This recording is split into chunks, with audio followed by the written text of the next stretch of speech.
Pour l'opposition, il s'agit d'un coup de force électoral. Selon elle, le président sortant, Faure Gnassingbe, a fait proclamer des résultats alors que les travaux de décompte n'étaient pas terminés. L'opposition appelle donc à se mobiliser par tous les moyens légaux. Selon son état-major, c'est Jean-Pierre Fabre, le vainqueur de cette élection, selon leur propre décompte à partir des procès-verbaux. Alors pourquoi cette annonce? Comment en est-on arrivé là? Eh bien, écoutez, tout s'est passé très vite mardi soir. Les autorités togolaises avaient fait appel à une médiation africaine sous-régionale pour débloquer la crise électorale. Une médiation composée des chefs d'État ivoiriens et ghanéens, arrivés en renfort mardi midi. Les deux présidents ont rencontré tous les acteurs clés du processus électoral. Leur mission, trouver une issue à la crise au sein de cette commission, parce que depuis 2 jours, les camps des principaux candidats, celui de Faure Gnassingbe et celui du président, le président sortant, et celui du chef de file de l'opposition, Jean-Pierre Fabre, s'entre-déchirait.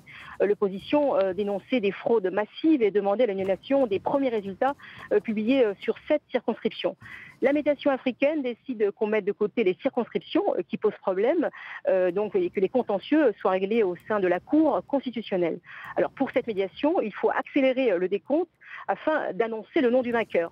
Mais qu'au théâtre, alors que les chefs d'État ne sont pas encore partis, le président de la commission électorale fait éruption à la télévision nationale et annonce que Faure Gnassingbe est le vainqueur. En clair, selon l'opposition, les autorités n'ont pas respecté l'accord signé donc peu avant l'élection. Un comité était censé vérifier tous les procès-verbaux avant de prononcer les résultats.